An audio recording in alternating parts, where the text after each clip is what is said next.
नमस्कार, मैं हूं शीनम शर्मा। अब छुट्टी के चक्कर में नहीं रिजेक्ट होगा डेथ क्लेम। ईपीएफओ ने नियमों में कर दिया है बड़ा बदलाव। पूरी जानकारी इस वीडियो में मैं आपको देने जा रही हूं।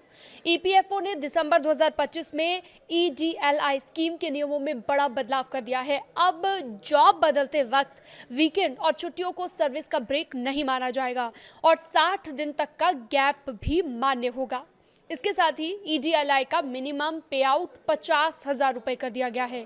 इन बदलावों से डेथ क्लेम्स के रिजेक्शन कम होंगे और ज्यादा परिवारों को इसकी राहत मिलेगी। ईडीएलआई स्कीम ईपीएफ मेंबर्स को मिलने वाला एक ऐसा इंश्योरेंस का कवर है जिसके तहत कर्मचारी की मौत होने के बाद उसके नॉमिनी या फिर लीगल एरियर्स को एक मुश्त रकम दी जाती है और इस तरह से इस स्कीम में कॉन्टिन्यूस सर्विस को लेकर नियम काफी ज्यादा सख्त थे। अब जॉब बदलते वक्त अगर रिकॉर्ड में छोटा सा भी ब्रेक दिखाई देता था तो कई मामलों में पूरा क्लेम रिजेक्ट हो जाता था या फिर रकम अमाउंट पर सेटल कर दी जाती थी। नए सर्कुलर के बाद इन नियमों को काफी हद तक नरम कर दिया गया है, यानी कि सॉफ्ट कर दिया गया है, जिससे फायदा जो है कर्मचारियों को मिलेगा।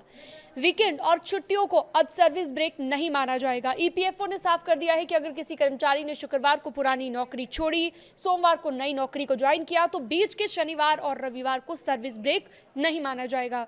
इस तरह से साप्ताहिक अवकाश, राष्ट्रीय अवकाश, गेजेटेड हॉलीडे, राज्य सरकार की छुट्टियां और इसके अलावा तमाम हॉलीडेज को सर्विस ब्रेक में नहीं गिना जाएगा।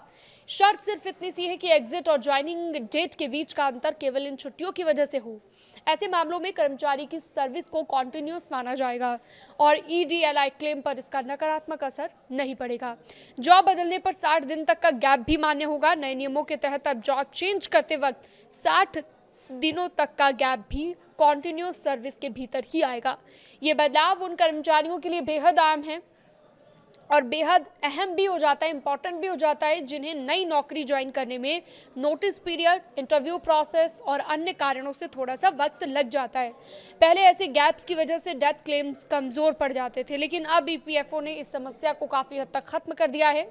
नए सर्कुलर के मुताबिक अगर कर्मचारी की मौत लास्ट पीएफ कॉन्ट्रीब्यूशन की तारीख से 6 महीने के भीतर होती है और तो वो अभी भी एम्प्लॉयर की रोल्स पर है तो भी मिनिमम ईडीएलआई बेनिफिट लागू हो जाएगा। पहले ऐसे मामलों को लेकर, क्लेम्स को लेकर काफ़ी ज़्यादा कंफ्यूजन और देरी होती थी, जो कि अब आगे नहीं होगी और छुट्टी के चक्कर में अब रिजेक्ट नहीं होगा डेथ क्लेम। इस जानकारी को और लोगों के साथ भी शेयर करें।